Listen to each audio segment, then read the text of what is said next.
Broadcast is now starting. All attendees are in listen-only mode. Hey, everybody, it is Joe here, and thank you so much for attending our webinar, Three Things Nobody Told You Until Now. We're going to be talking about how to win at prospecting.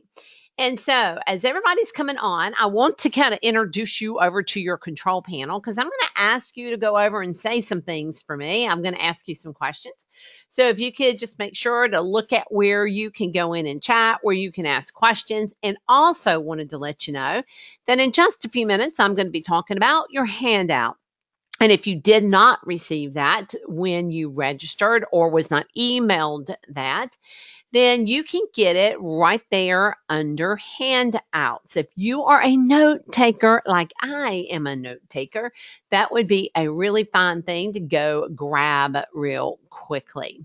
So I am sitting here. We've got people coming in fast and furious. And so how about just going in and let's test all this and tell me who's here. Go in and put your name in for me. Let me know who is going to be joining us today.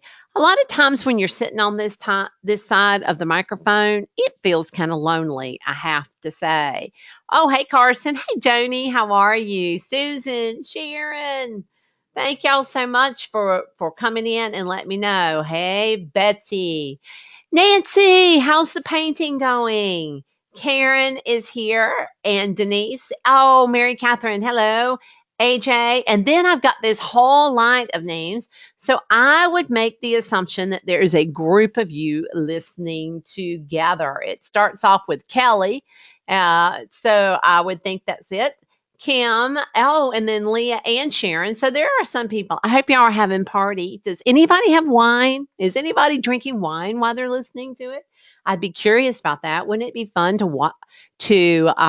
host a wine webinar and not webinar about wine, but wine with a webinar? That would be a really fun idea. No. Okay, so Kelly has written me back and said no, but we're eating popcorn. And popcorn is one of my favorite things. So Toadie's here, Jennifer's here, Debbie's here, and they're still coming in. I'm going to have to think about this wine and webinar thing, or this at least this wine and real estate thing. All right, so you are here, and since you have decided to show up, let's just make the very best we can out of this. I'm the first one to tell you I am multitasker on steroids. But I have recently discovered that multitasking is not a good thing.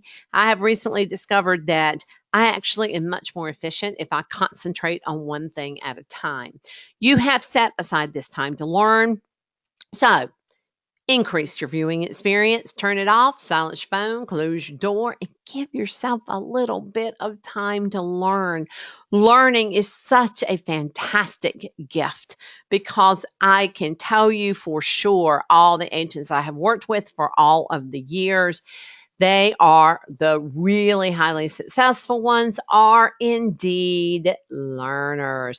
Oh, Joni just put in here. Yes, on the Webinar. I can't even pronounce it, Joni. She took a webinar and wine and squished it together. And I am going to have to think about how to pronounce that, but I really like it. I'm going to have to go figure out if we could coin that term. That's very cool. So thank you for that suggestion. All right, so you got me off on my screen. All right, stay tuned for a free resource. As you know, I love giving away stuff. If anybody is involved in my Facebook group that is on, you know that I give away lots of stuff, and we've got a resource for you today. So here's what I'd like to know from y'all. I would like to know if you could use one word that you would use it to describe your current prospecting system. What's the word that you would use to describe your current prospecting system? So give it to me. What would be that word that you would use to describe your current prospecting system? All right. Come on. Are y'all a bit too busy eating popcorn? Ah, Inconsistent. That's the first one. Okay, so inconsistent. Great.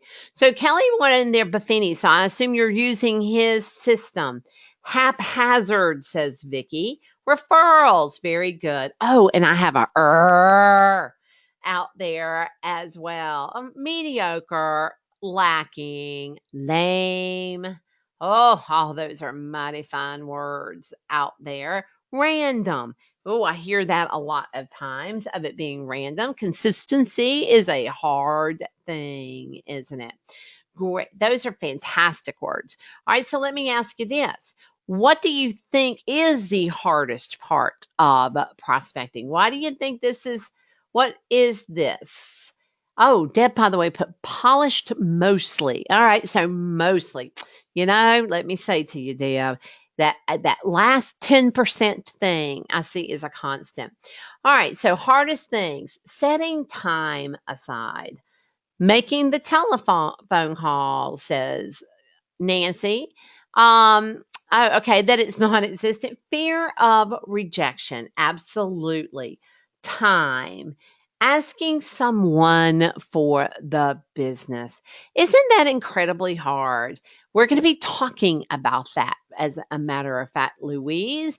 Mainly consistency, and consistency is a big deal when it comes to doing prospecting. No doubt about it. All right. So, one more question. How does your prospecting system or lack of impact your business? How is this impacting your business? Give it to me. Tell me what you think. Okay. So, inconsistent income. Yay, yeah. Oh, okay. So, afraid of bothering people. What prospecting? What business? Yep, lost opportunities, the ups and the downs. Oh, Jennifer, that roller coaster is a terrible thing.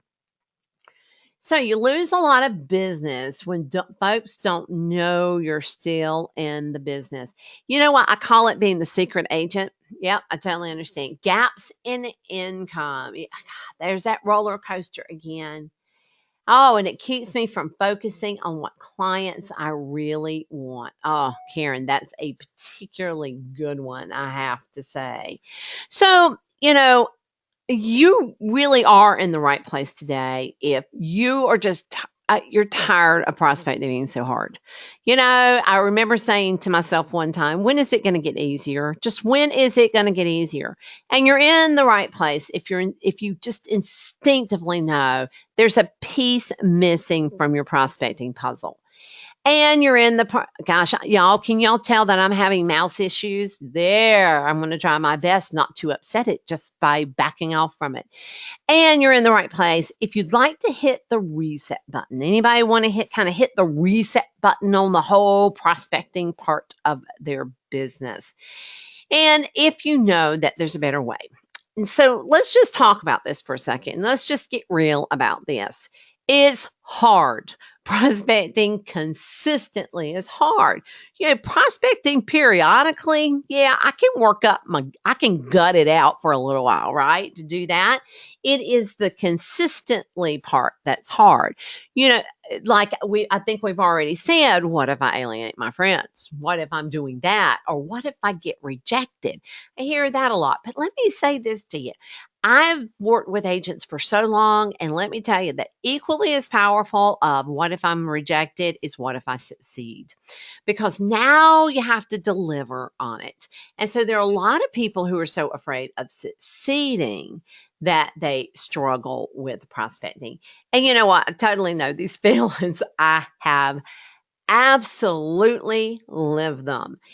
So let me tell you just a little bit about my background. I started in real estate in 1993. I was teaching a class this morning, and I said to this very sweet young group of hopefuls, And not just young group of hopefuls. I mean, they were leadership people. And I said, okay, so who remembers when Hurricane Fran came through and what it did to Raleigh?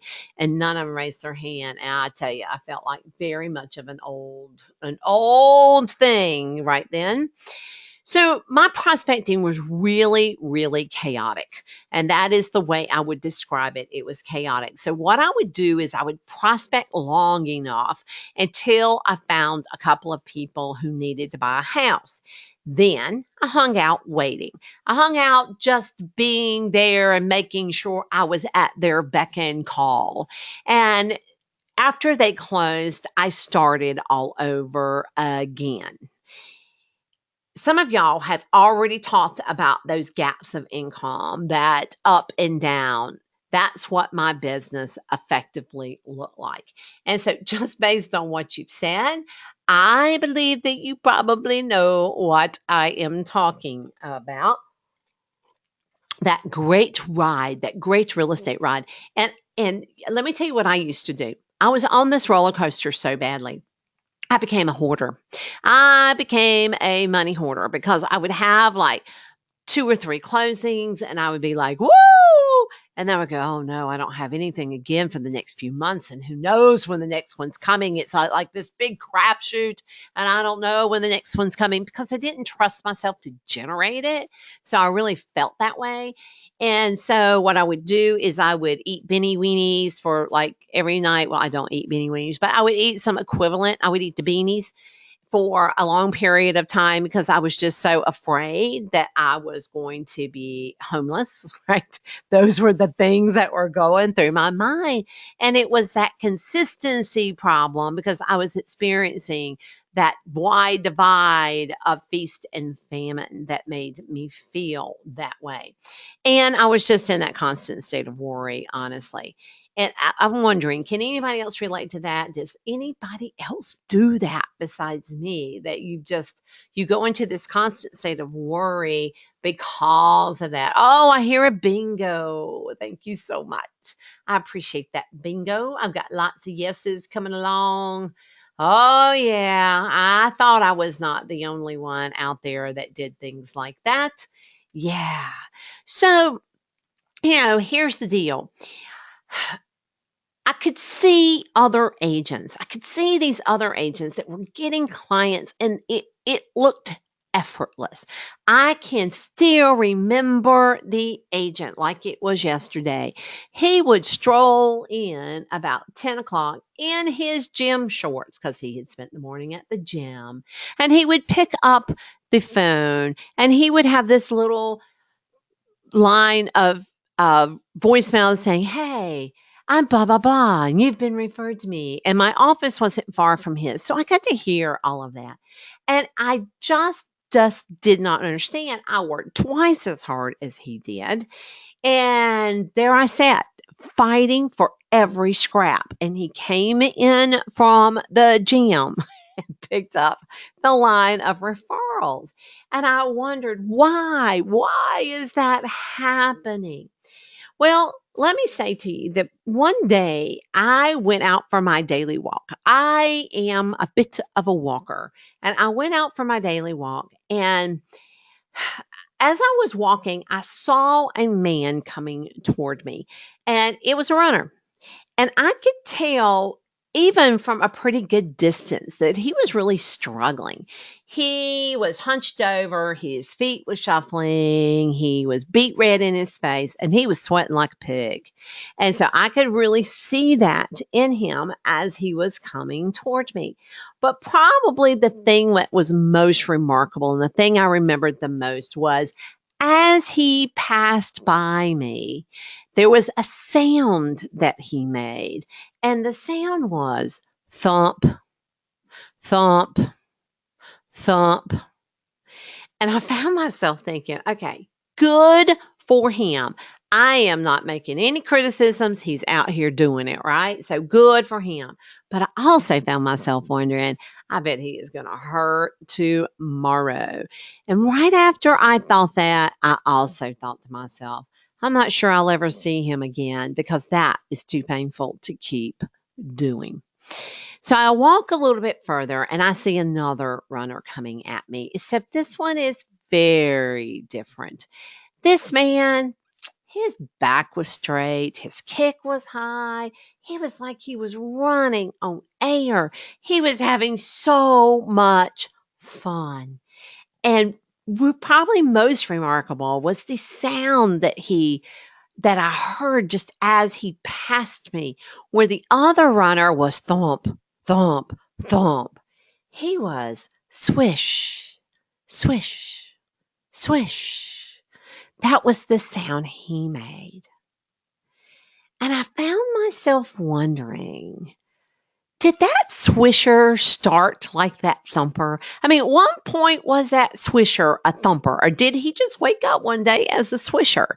And I knew the answer to that. He didn't wake up as a swisher. He probably started as a thumper, right? He probably started where it hurt and he sweated and he had bad form and he had all of those things, because really, there isn't that much difference between the two, right? They're both willing. They're both out there doing it. They're both motivated and they're both taking it on. So there really isn't that much difference between them. So what was the difference between the swisher and the thumper? Well, this was the conclusion I came to. At some point, the swisher, as the thumper, had said, you know what? This hurts too much. I need to learn new techniques. I need to get myself some really good shoes. I need some really good equipment. And I need to learn about running. If I'm going to get out here and run, I've got to change this, because being a thumper is too painful. And if I want to run, if this is the goal, I've got to learn how to do it. So at some point, he made a decision where the thumper just fizzled out because he couldn't maintain it. He could not maintain it. Here's the conclusion that I came to. You know what? There are thumpers and there are swishers in the real estate business too. The swishers have made lots of mistakes. But they've learned and they've tweaked, and they've learned and they've tweaked, and they've made mistakes, but they've tweaked. That's what a swisher has done. I know this. I have interviewed so many real estate agents, and I know this for sure. Where the thumpers, now the thumpers are different. It's painful for them. And so they really don't want to do it. They'd rather stand at the coffee pot and complain about the market just before they disappear. That's the real estate thumper. So what do the swishers do differently than the thumpers? The real estate swishers do differently than the thumpers. Well, it took me a lot of years to figure it out, because I was a thumper for a really, really long time, I have to say. And oh, by the way, I'm trying to learn how to run right now. I'm a thumper. I'll get there, but right now I'm a thumper.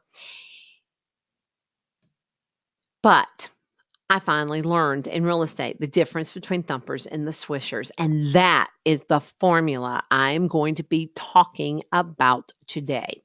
So here's what I need you to do. I need you to go and get the webinar workbook. If you do not have it, it's over there in the handout section on your control panel is where it's sitting. So you can go grab it. Now, if you're not a note taker, that's fine. No judgment here. I got no problem with that.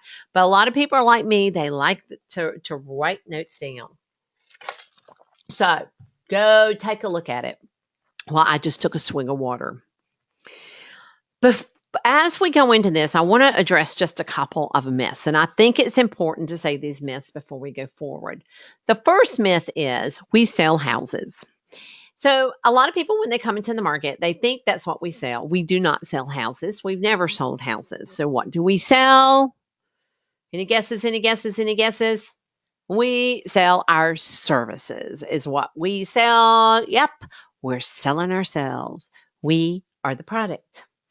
All right. Chasing myths is, the next myth is chasing shiny new methods is fine. Now, I want to address this. I get this question on a regular basis. And as a matter of fact, I had somebody who approached me about my coaching services not too long ago. And something that I do when someone approaches me about coaching is I have a telephone conversation with them to see if it's a good fit before I go in. And it's just to make sure that they're good for me, I'm good for them, etc. And this young man started off by saying, I want to understand what kind of coach you are, because if you're gonna be a coach that tells me to go and call people I know, I'm not interested. I said, okay, well then you're not interested. I mean, really. And what he wanted, he was very in tune with all the cool gee whiz electronics and all the neat ways of buying zip codes and buying leads, et cetera, which I am not going to talk bad about. But what I am going to say to you is chasing shiny objects is fine if you have some of your basics built in, but chasing just shiny objects, not so good. All right, next myth. I'll just make myself do prospecting. I will gut it out. I can make myself do it. Yeah, no, not really. No, not really.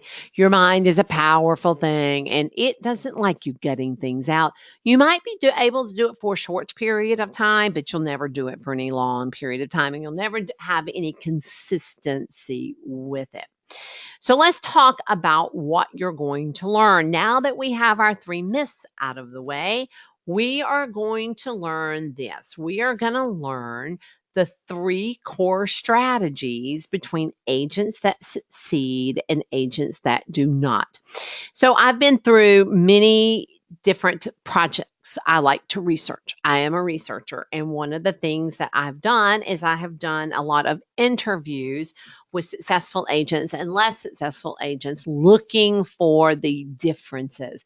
I've done personality tests. I have done all kinds of research projects about the difference between those that succeed and those that do not. So I'm just not throwing these things out there for the fun of it. I do have good research to back this up. And so I'm also going to talk about how you can implement some of these things into your business. All right, ready? Let's start with strategy number 1.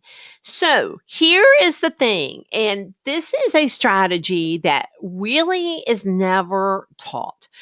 We come into real estate and we're taught how to set open houses and we're taught how to do phone duty, et cetera, et cetera.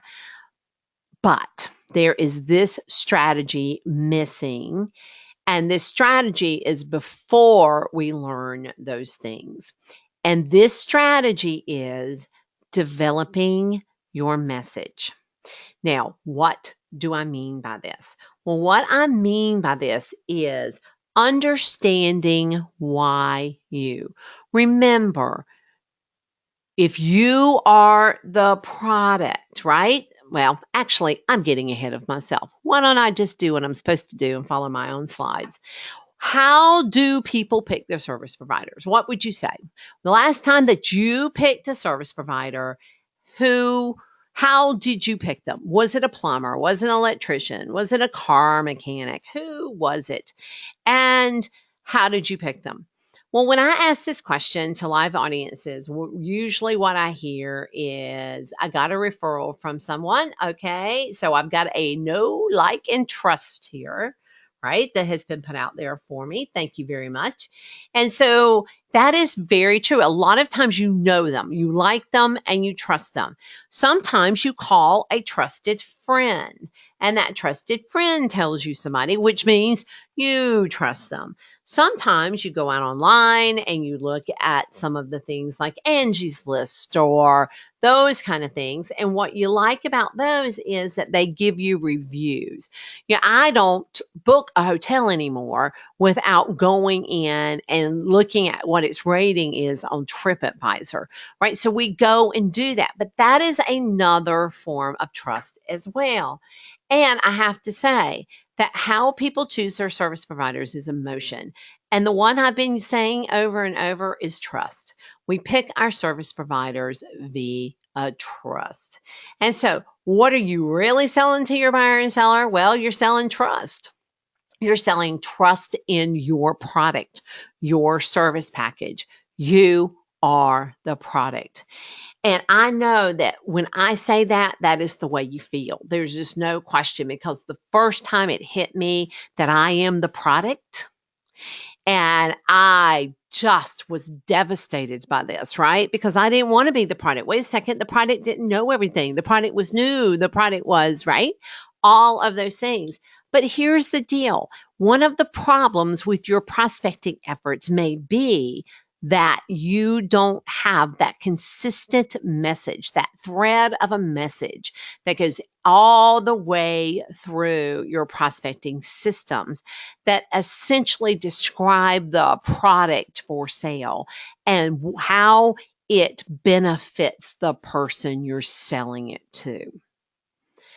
That is a major issue. People are just out there prospecting and they're never telling anybody, why me? And you have to differentiate your product from the pack. Otherwise, they're just going to shop on commission, or they're going to do things like, you know, go and buy a house from a for sale by owner, or they're going to, if they don't understand why you and what you're doing for them and why you're different.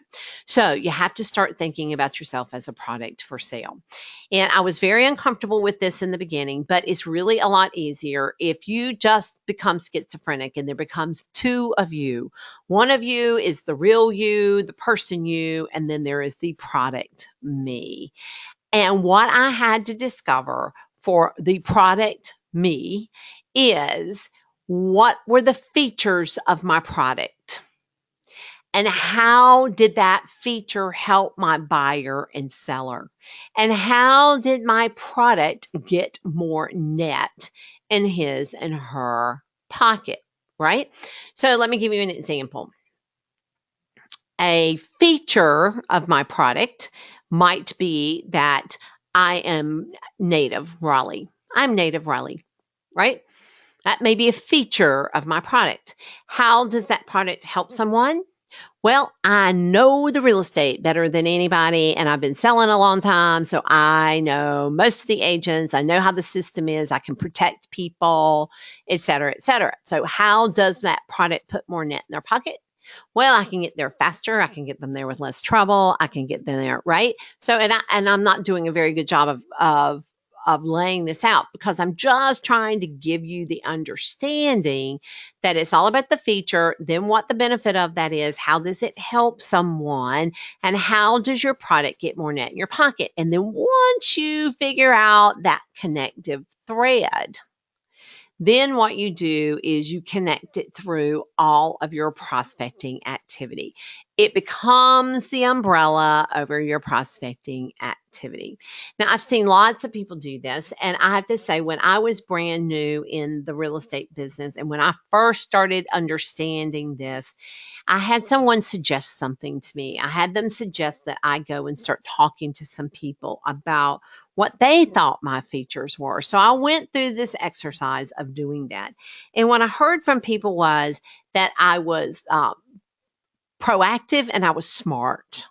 And what that meant to them was that, and by the way, I really loved being defined as smart because I was so average. I was such an average student. So in real estate, I was really smart, which was very cool because I got to use my practical intelligence. So that's what they told me, that I was proactive and I was smart, and that I used those two things to protect my buyer and seller and make sure they got the best position possible. And so I started talking, using terms like that. I created a tagline, a world of knowledge in good hands, and that started permeating all of that. And so now I knew what I was selling, and that became incredibly important to me. All right, so here's a summary of strategy number 1. You are the product. You have to develop your message and then weave that message through all of your prospecting. Now, I was teaching a class this morning and someone said this to me, so let me go ahead and answer it for you. They said, okay, that's fine and all, but that's a lot easier said than done. Yeah. I know it is. But I got your back. So we've got this whole thing called Love Your Product. And Love Your Product takes you through all of the exercises to figure out what your messaging should be. And by virtue of being on this webinar, you will be getting that package. So that is something I love giving away. And there it is. So that will help you go through that process. Let's talk about the next strategy. All right, strategy number 1 is knowing your message and having worked that through. Here's strategy number 2. Strategy number 2 is you have to become brilliant at the basics. I learned this early on. I was very lucky that I learned this early on. And this is how I learned it. I called another real estate office one day, and guess who answered the phone? Their very biggest agent. Her name was Laura Brommel. That was her name. And I totally admired Laura. And I just could not believe she had just answered the phones. I mean, she does tens of millions of dollars in real estate every year. And what happened was I said to her, Laura, what are you doing answering the phone? I couldn't believe her response. Well, I'm doing phone duty. And I was like, what? Why are you doing phone duty, Laura? She said, the basics got me here, so I'm going to keep doing them. I can remember this conversation like it was yesterday. Here was this woman that did tens of millions of dollars in real estate, and she wanted to keep doing phone duty. That was what most of us quit doing as fast as we could. That was the thing we all got rid of. I would have gotten rid of it as quickly as possible. But she taught me this valuable lesson. And I started going, okay, I'm going to ask some other top producers about this. And they all said the same thing, that they did the basics. They did some cool gee whiz stuff too, but they had their basics intact. So fast forward me 20 years, and it is still true. I was just interviewing an agent out of Wilmington, and this is what he said to me. He's a big Zillow guy. He does a lot of stuff on Zillow, but he said, you know what, Joe? Here's the thing I want you to know is that even though I'm a big Zillow guy, when we get super busy and I let go of some of my basics, my business goes down. Yep. So the basics are really, really important. But it is harder today. And it is harder today because there's so many stinking more squirrels out there darting around trying to get our attention. Right? There's squirrels everywhere. There's always somebody calling you, telling you about this new cool thing, right? And so that is the hard part about this, is you've got a lot more things trying to vie for your attention. Well, you know, the swishers know that consistently executing the basics is the reason why they're successful. That is what they are that they know. You can get some of that cool stuff, right? I saw a guy running the other night and he had all this reflective gear and he had a helmet with a light on it, but he didn't defy the basics. He still had the basics.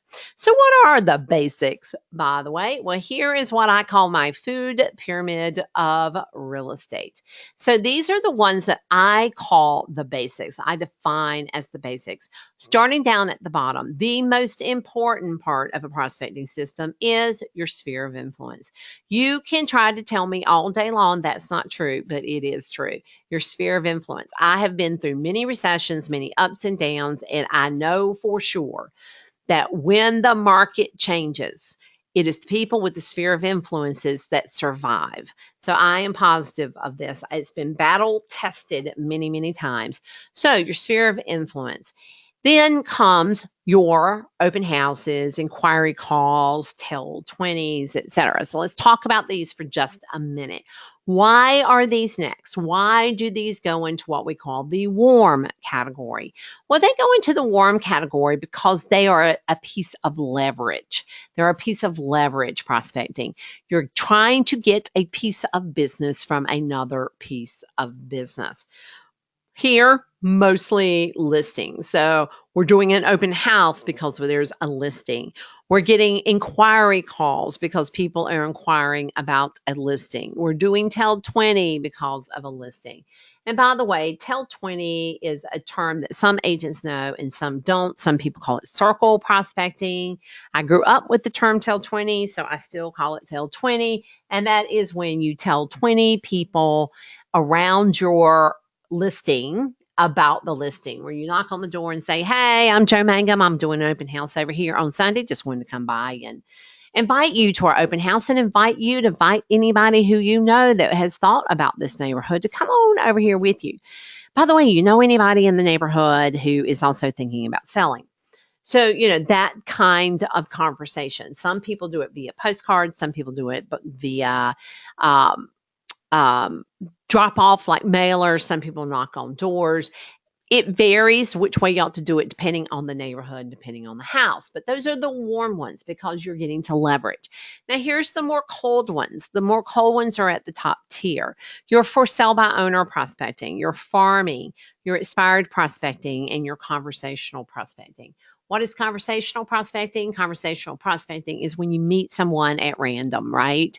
So, and by the way, it works. I sold a whole bunch of real estate one time from someone that leaned over at a bar 3,000 miles away from home and said, "Are you Southern? You sound Southern."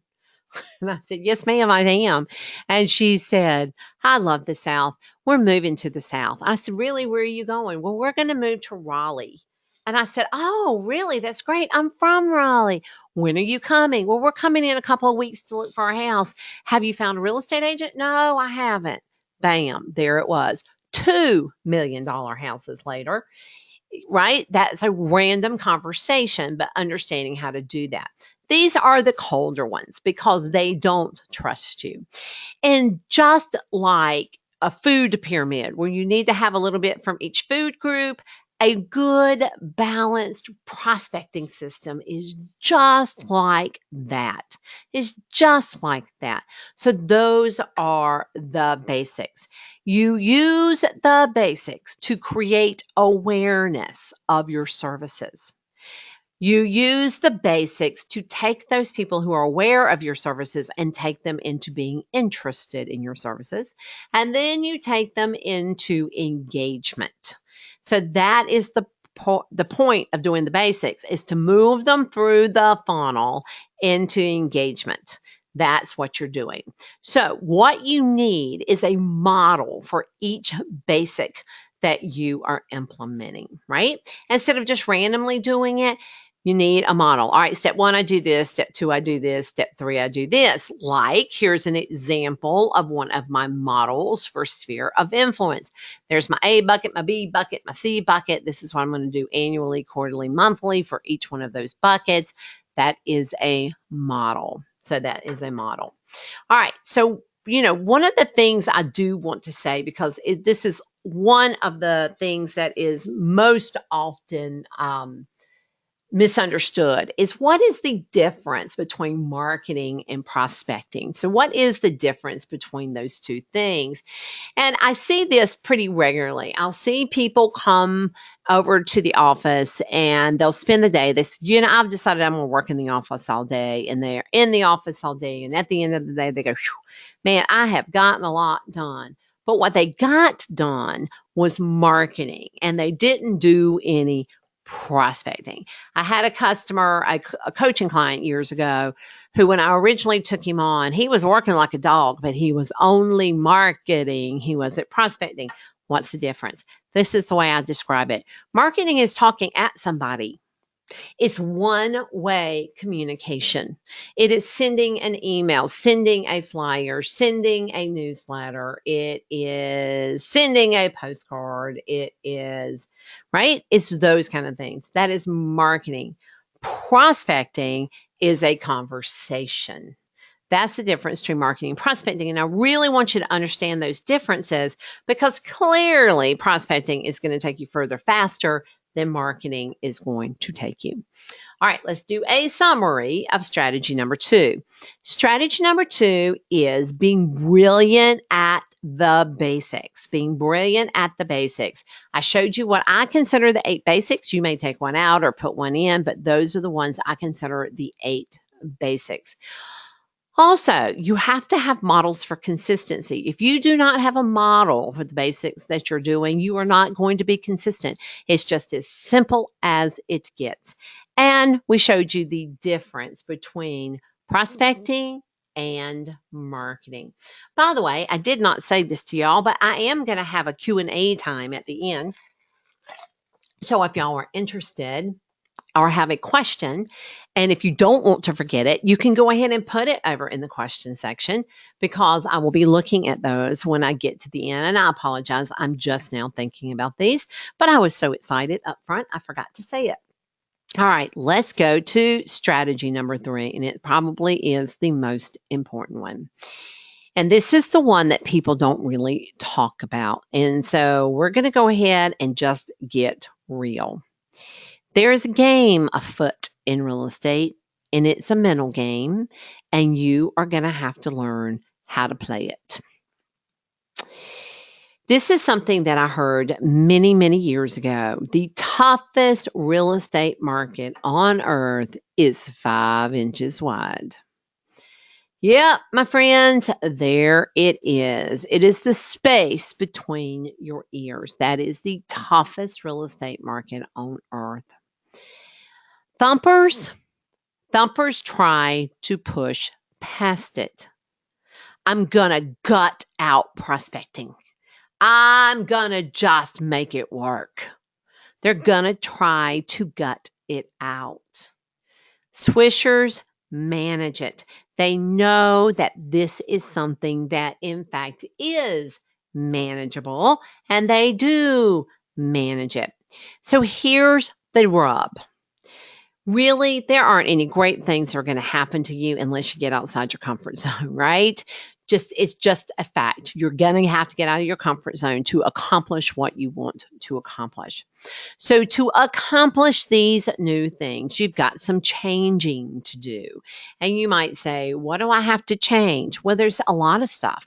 There's habits that you're going to have to change. There's routines you'll have to change. There's ways of doing things you're going to have to change. You're going to have to try new things. And you're going to have to change the way you think. Hate it, but it's true. The reality is the real estate profession essentially lives outside that comfort zone. We see new things all the time. We have all kinds of different people and mad people and unusual legal situations and unreasonable people and odd properties. And I could go on and on and on about all the different things that we see. But the ultimate discomfort is promoting your services. That's the ultimate discomfort. How am I going to say some of these things to people, right? I've done it. Trust me. I mean, I don't want to be pushy. Oh, yeah. So, one of the first skills that you need as a real estate professional is managing the mindset. So let's talk a little bit about this. So here is the growth cycle, and the growth cycle is very important to this conversation. And what I'm hoping to do is make it less mysterious and give you a bit of structure around how this works. Okay. So you come into real estate, or you decide, not even if you're coming into real estate, let's say you've been here a while, you have some dreams, you want to create some goals, you want to change, you want something different, and you're feeling inspired and excited, and you start down your path. Well, many of us have done that, and then we have hit obstacles, right? And mostly the obstacles that we hit is our brain. You see, what happens is this: our brain is not happy about us leaving the comfort zone, because when you set dreams and goals, you're probably doing something outside your comfort zone, and your subconscious mind is going, yeah, I don't think so. I'm going to throw things in your way to keep you comfortable. So there's this fight that ensues, right? So in order to grow, you have to have recognition of that. And that comes through at the phase of reflection. You think through things like, or recognize that you have some false beliefs. You recognize that you have some errant thoughts. You recognize that you have bad habits, right? So let me talk to you about some examples of this. So a false belief. A false belief would be something like, most of my friends know other real estate agents and are going to work with them. That would be a false belief. I hear it all the time from real estate agents. Well, most of my friends know other real estate agents, so I'm pretty sure they're not going to use me. So that is a false belief. You have got tons and tons and tons of those, right? If you're new in the area, one of your beliefs is, because I'm new in the area, I can't develop a sphere of influence, right? Well, I grew up in the area, and one of my beliefs was that people had been through me all through my bad stages. And so they knew me, right? And so how could I pick up the phone and say to them, hey, it's Joe. I'm just calling to tell you that I'm now a real estate professional. Yeah, I haven't seen you in a few years, and sorry about throwing up in your bushes. The last time I saw you, it was a great party. Those drinks were killer. But now I'm a trusted professional. That's what was going through my mind. That was my false belief of what was happening there. Here's what I know from my years of graduate school on psychology. And I'm about to say a 4-letter word, so close your ears if you don't like it. If you don't like 4-letter words, I'm telling you, one's coming, okay? But here it is. 80% of 80% of the things that we say to ourselves is shit we made up. It just is. They've proven it over and over and over. We make this up. And so we have lots of false beliefs. We also have these things that are called the 10 errant thoughts, and they really kind of go hand in hand with each other. Let me give you an example. An example of an errant thought is mind reading. That is an errant thought where we think we know what someone is thinking. Haha. We think we know what someone is thinking. How many times have you done that? Well, I think that buyer knows that blah, blah, blah. Or I think that person from the open house is thinking they're going to go live somewhere else. I had a coaching client do it the other day. He said, I got a call from somebody, but I think that they're probably going to, and I'm like, wait a second, did you talk to them or did you get a message? Well, I got a message. So how are you thinking you know what they want? That is your subconscious trying to keep you comfy. That's what it is. And then lastly, bad habits, bad habits, bad habits, bad habits, bad habits. Things like watching too much television, getting on social media and going on binging, etc. Upon reflection, you can start identifying which one of these are blocking your progress. Then once you figure that out, you figure out, how are these impacting my dreams and goals? And do I take ownership of this? Do I just need to take ownership and figure out my way around it? And then once you take ownership of that, then you have growth. You find tactics and tools and routines that support you and make the self-doubt go away when it shows up, or when the errant thinking shows up, you know how to identify it and how to blow it on out. So that is what you do. That is the growth cycle. And by the way, the cycle never ends. You never get rid of this. It is a constant management issue, but you'll get better and better at it. You dream, you reflect about what's getting in your way, you take ownership, you find your way around it. That's the growth cycle. I hope that is helpful. So, there are 3 strategies that top producers use. They develop a message. They develop that common thread of message about their product, what the features are and what the benefits are. Then they stay true to the basics. That doesn't mean they don't go off and do some kind of new cool gee whiz thing, but they stay true to the basics. And lastly, they know that this is a game of a mind, that the mindset of it is just as important as the skill set of it. I have seen more people that I can count get pretty darn good at the basics, but they don't execute the basics because their brain will not let them. And I am betting a whole lot that there's a group of y'all that fall into that category, that have developed these systems but never executed, and that is mindset. And by the way, the message also helps the mindset and helps you move past some of these problems. So, what do you think? We're always taught it's just the prospecting, just prospect, just prospect, just prospect. But we know it's not. We know it's also developing the message and learning how the techniques that you need to overcome the mindset. So those are some of the things. All right. So I do have a question in here about the models. Do you have models that are proven to work? We're going to be talking about that in a minute.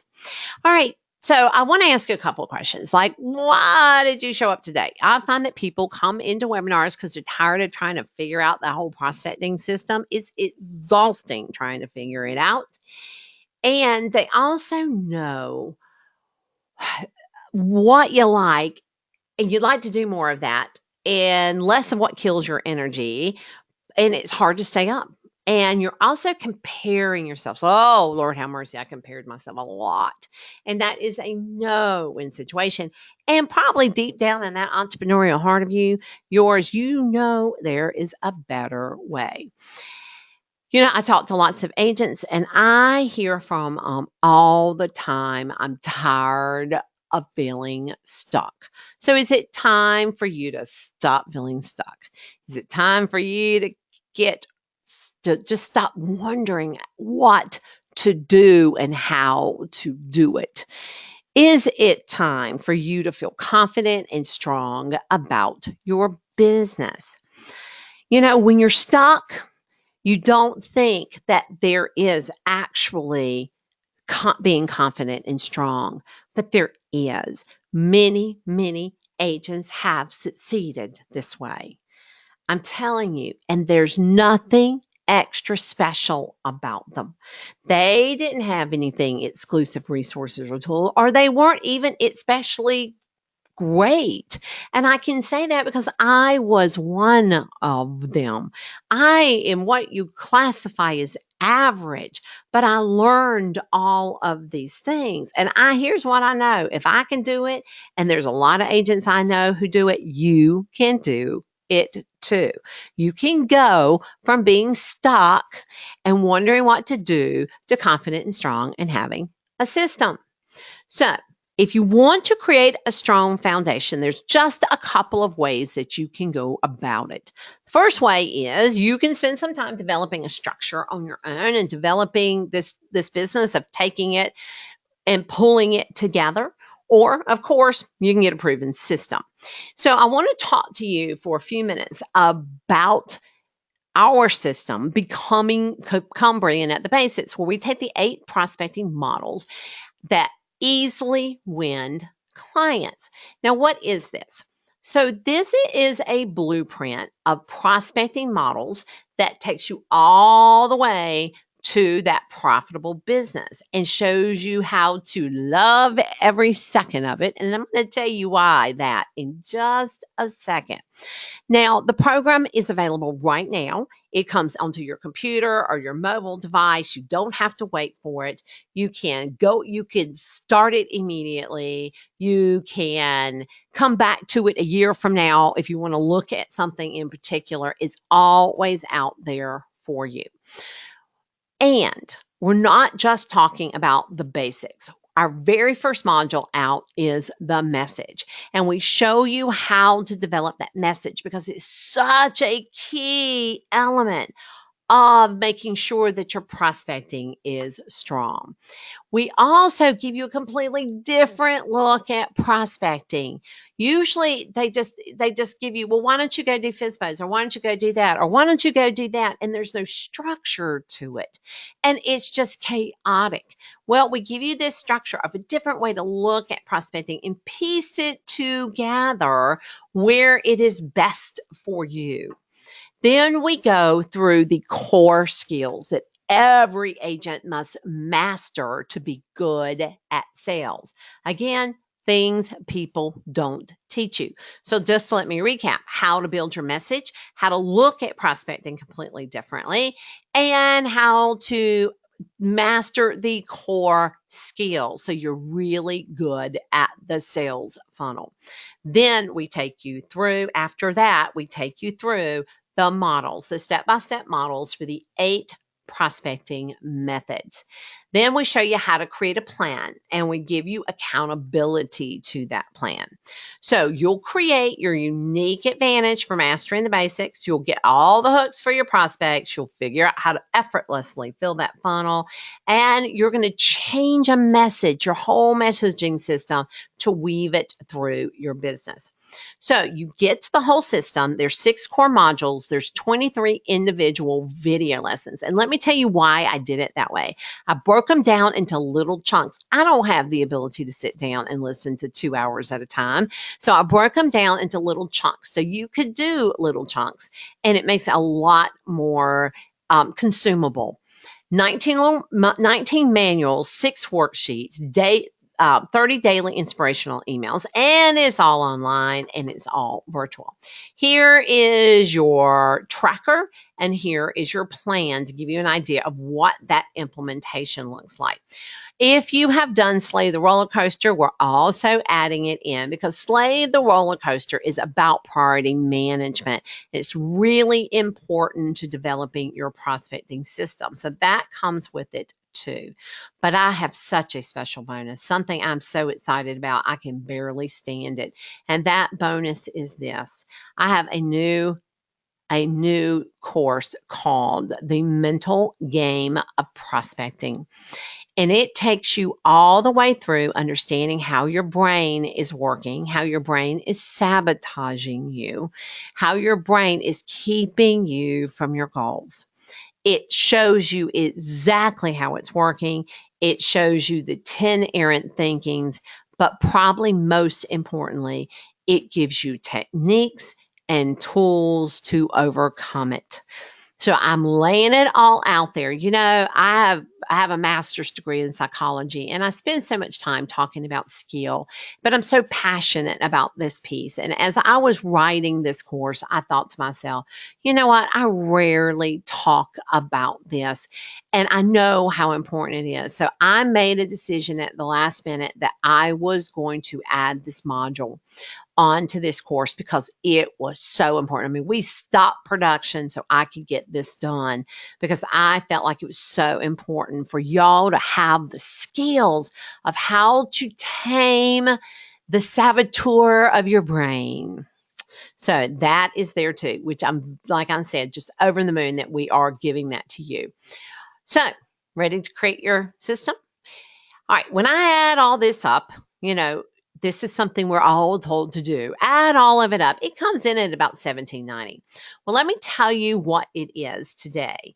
It's $4.97. But, oh, I just love doing that. But, well, actually, it says or here. Or, here's the deal. We are just introducing this program. We have a date out there where it is going all the way to $4.97, and that's what it's going to sit on the website for, is $4.97. But we opened it for a very small period of time, and we are offering it at a 60% discount. Yep, you heard me. You don't have to calculate it. I'll give it to you. $198.80. $198.80. That is what we are selling it for until next week. That's it. $198.80. So I think that is amazing. My accountant even said, "Are you sure?" I said, "Yep, I'm sure. These are my peeps. We want to lay it out there for anybody who wants it. I want to make it as affordable as possible. And to make it even more affordable, I laid in 3 payments. 3 payments of $66.80 if you prefer to do that. Now, that is the most flexible, the 3 payments, but the best value is $198.90.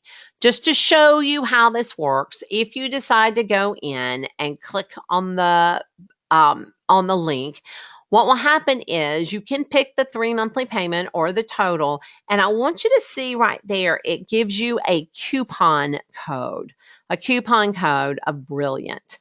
Coupon code of Brilliant. In both places, I want you to understand that's how it works. See, you put in your coupon code right there, and voila, it will make it go to that. It will make it go to whichever one you pick, whether it's the 3 payments or the 1 payment. Once you have done that, here it is. Here is what you will see. You will see each module. Each module has with it a manual to help guide you through the module. So that's exactly what you'll see. All right, so total value of $17.90. You become Brilliant, you get Slay, and more importantly, you get the mental game of selling. All for $4.97. So the special discount code of Brilliant takes you to $198.80. All right. I hear lots of people say to me sometimes, "I've tried prospecting, but I don't think I'm very good at it." The reason you're not good at it, if you are not good at it, is because you haven't developed your message and you haven't developed the mindset of it. So the message and the mindset go hand in hand. It's because you've been trying to prospect without those other 2 components. I also hear from people, "I'm so worried I'm going to feel pushy." If your message is solid, you're not going to feel pushy. You're just not going to feel that way. And by the way, in the class, I show you exactly how not to be pushy. I show you exactly how to have a conversation on how not to be pushy. So I'll show you how to. I just want somebody to tell me what to do. I hear that all the time. Well, good news. We tell you exactly what to do in the course on the basics. If you are interested in this course, and it is an amazing value, if I do say myself, I really have never felt this passionately about a course. It is. You can find it at brilliantatthebasics.com. Brilliantatthebasics.com. And if you're feeling a little overwhelmed about it and you're not sure exactly what you want to do, I do want to tell you that we always offer a 30-day money-back guarantee. No questions asked. Nope, not a one. So we always do that. So I'm coming back and reminding you about the Thumper. The Thumper is out there just gutting it out. He's sweating, he's hurting, it's painful. And is that where you are in your real estate career? Because the difference between the Thumper and the Swisher are these things: having their message, having the basics, and understanding the mindset. That is the difference. Having those 3 things makes you strong and confident. Okay. What are your questions? What are your questions? All right. So I have Kimberly, you mentioned having a model for implementing basics. Do you have any models that are proven to work? All these are the basic proven to work models. I'm not out there doing anything other than the basic proven models. I have used every one of them. I have helped people use every one of them. And so how do you come up with these models? 24 years of real estate is probably my best response to that is 24 or something years of real estate. And, the basics are the basics and have always been the basics. Now, some of them are updated with today's technology, right? But these are the basics. Jennifer, outstanding presentation. Thank you so much, Jennifer. I love doing this, and thank you for the feedback. When you're sitting on this side of the microphone and you can't see anybody's faces, sometimes it's a little hard. Where can I get more information on personal coaching? So only thing you need to do is shoot me an email. Is all you have to do is shoot me an email. Go to support@thestrategicagent.com, support@thestrategicagent.com. And what we do is we set up a half an hour to sit and talk and figure out what it is that you need or want. And then make sure I'm the right person for you. And then if we are, we'll talk about how that works. I'm a boutique coach, which means that we don't have just one structure that everybody gets crammed into. The structure is developed around the person. So thank you so much for asking that question. Want to do this, but I cannot buy until Friday. No problem at all. It is closing a week from Thursday, if I'm not mistaken. Can you tell me that link again? Yep, brilliant@thebasics.com.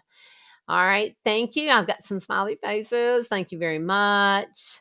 Tony said this is the best webinar he's seen in his memory. I really appreciate that. Again, hard sitting on this side. All right, so how do I talk to you? It's support@thestrategicagent.com, support@thestrategicagent.com. I tell you what, I'm going to be sending y'all a replay of this. And I will add that into the email. Oh, excellent presentation. Thank you so much, Michael. I really appreciate it. I'm getting lots of thank yous. Oh, how fabulous. Bye now. Thanks, Vicki. I appreciate that. So glad you were able to join. And great webinar. Now, somebody has not said great webinar yet, and I am surprised. Jody, where are you? All right, enjoyed it. Where is the Love the Product worksheet? So, Trevor, you are on our Facebook. So, you can go straight to our Facebook group. If you're not a member of our Facebook group, it's thestrategicagent.com. And you go up there to Files, and you will see it under Files, but you're also going to be receiving it with the recording. So, you're also going to be receiving it with the recording. Lori, thank you so much. Jennifer, thank you so much.